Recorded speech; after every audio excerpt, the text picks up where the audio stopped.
infomercial if you read the caption for the TB12 method. Listen, I don't know if the pseudoscience behind what Tom Brady does actually works. It clearly has worked for him.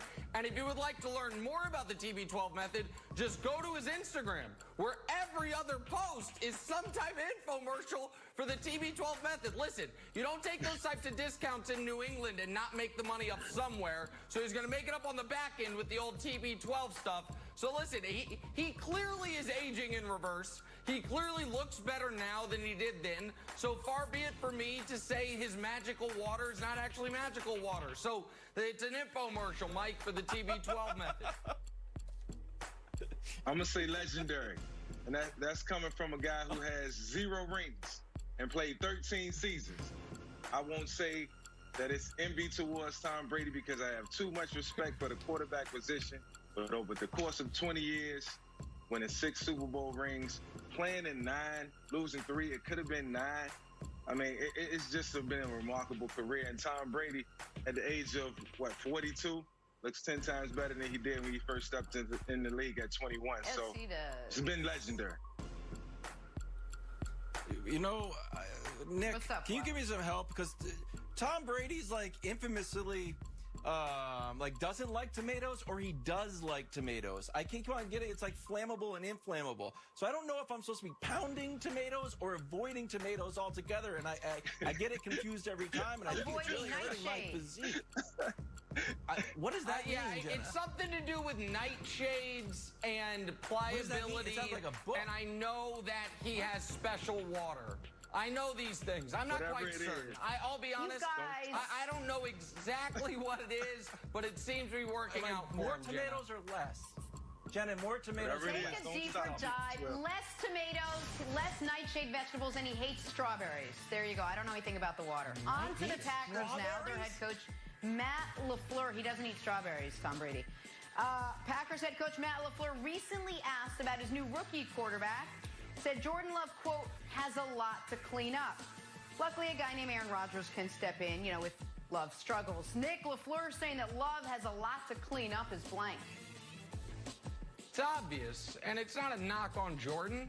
Anyone that watched him at Utah State said, oh, the upside on this kid's pretty damn high, but the downside's pretty low because he's so raw.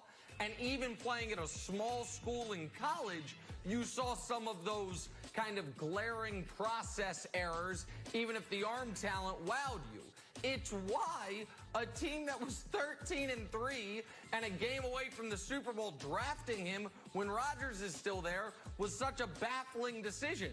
Because it's not as if it's like, listen, we think we're such a good team, we need someone who, if Aaron gets dinged, as he has or 2 of the last 3 years, he could step in. Jordan Love ain't going to be ready to step in at any point this year, and that's not an indictment on him at all. It's just the reality of where he is. So, Mike, to me, this is obvious. It's not indictment, but it just makes the pick all the more head-scratching. Obvious, and I'll say factual, because he's probably out there missing reads, missing checks. Nothing against him. He's a rookie quarterback, and that's natural. That's going to happen.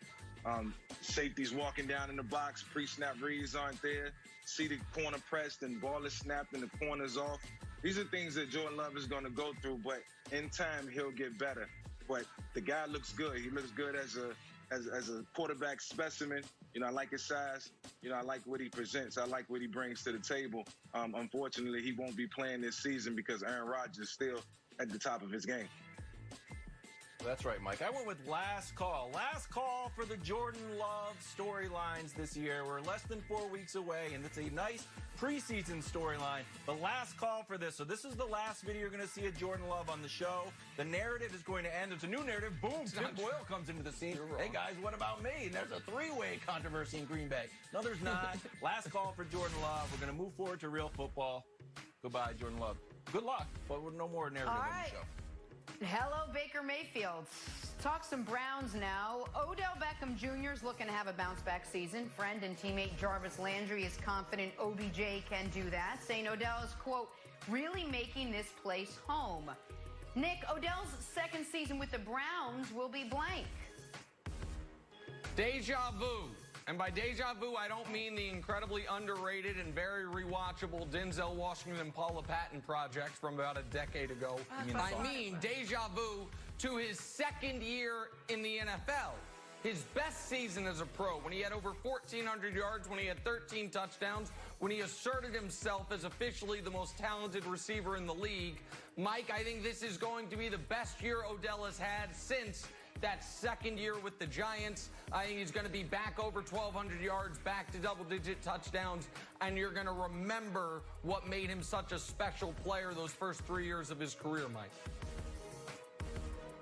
Absolutely. I'll say better, because he did have 1,000 yards receiving last year, and I know that'll be a goal this year. And to top that, it's going to be something that he'll want to do. But I see Odell Beckham taking on more of a leadership role in year 7 in his career. He'll start to realize that the better the players are around him and the better they play, the more productive he can be and take some of that pressure off himself. He had a good year last year. I expect this year to be better. I went with Drake-esque. Odell's in the new Drake video. Just a solid hit. It's not amazing, but just a solid hit, and that's going to be courtesy of Stefanski. Look, Kirk Cousins, 3rd best passer rating on deep throws, 4th best passer rating overall, 4th best completion percentage. So I think Stefanski is going to elevate Baker, and boom, Odell will be the beneficiary. How's that related to Drake? Honestly, we're going to show the Drake video. We didn't get it. Mike Florio recently reported that there's a belief in league circles that Russell Wilson, it always makes sense, Wilds, that Russell Wilson will eventually not be playing for the Seahawks. This to further push the narrative that Seattle needs to let Russ be Russ before Russ goes somewhere else to be Russ. So, Nick, Russ's long-term future with the Seahawks is blank. 2 Chainz-esque. No, I'm just kidding. That's just a Wilds thing. All but guaranteed. Like, I'm so tired of these stories about where is a player going to go next starting to percolate before the player's contract extension has even kicked in. Russ starts a brand new 4-year contract in 2 weeks.